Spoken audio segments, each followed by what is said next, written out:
with every step we take, the picture becomes harder to ignore. If Christianity is what Christ said it is, then it can't just be reduced to ideas, feelings, or personal interpretations. At some point, it has to become concrete, tangible, costly. And that brings us to the Eucharist, because everything hinges here. If the Eucharist is only symbolic, then the Church doesn't need much structure. Authority becomes optional. Priesthood becomes functional. Continuity becomes interesting, but not necessary. But if the Eucharist is real, if Christ is truly present, then suddenly the Church matters in a way that can't be brushed aside. So we go back to Christ himself. In John chapter 6, Jesus doesn't speak vaguely. He doesn't use soft language. He says plainly that unless you eat the flesh of the Son of Man and drink his blood, you have no life in you. And when the crowd reacts in shock, he doesn't clarify. He doesn't explain it away. He intensifies his language. The people listening understand him literally. That's why many of them walk away. And here's the detail that's easy to miss. Jesus lets them go. He doesn't chase after them to say, "You misunderstood me."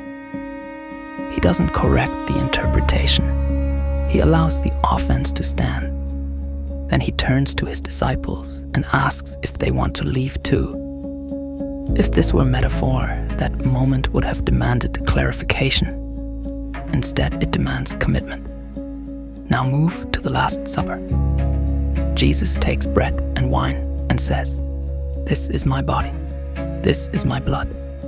Not "this represents." Not "this reminds." This is.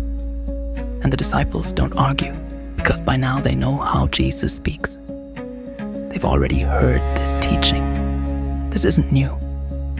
From the earliest days of the Church, this was received as reality, not debated, not divided into schools of thought, not gradually reinterpreted. The earliest Christian writers speak about the Eucharist with fear and reverence. They warn against receiving it unworthily. They describe it as life-giving and also dangerous if approached carelessly. You don't warn people about mishandling a symbol. You warn them about something real. For centuries, Christians across the world, East and West, believed the same thing, that in the Eucharist, Christ truly gives himself. The idea that the Eucharist is only symbolic appears much later, and that timing matters, because it forces an uncomfortable question. If the Eucharist was symbolic all along, then the entire early Church misunderstood Christ. Not for a decade, not for a generation, but for over 1,000 years. That would mean Christ failed to communicate clearly, or failed to preserve what he entrusted to his Church. Neither fits with the promises he made. Paul reinforces this when he speaks to the Corinthians. He says that those who receive the Eucharist unworthily are guilty of the body and blood of the Lord. He speaks of people becoming sick, even dying, because of how they approach it. That kind of language only makes sense if something real is taking place. And once you accept that the Eucharist is real, everything else follows. You cannot separate a real sacrament from real authority. You cannot separate a real offering from an altar. You cannot separate the body of Christ from the Church that safeguards it. This is where symbolic interpretations quietly collapse. If the Eucharist is only a memorial, then Christ's words lose their force. If it's only symbolic, Paul's warnings become exaggerated. And if it's only symbolic, then the Church becomes a gathering space rather than the place where heaven and earth meet. Orthodoxy doesn't insist on the real presence because it sounds ancient or mystical. It insists on it because it refuses to soften Christ's words.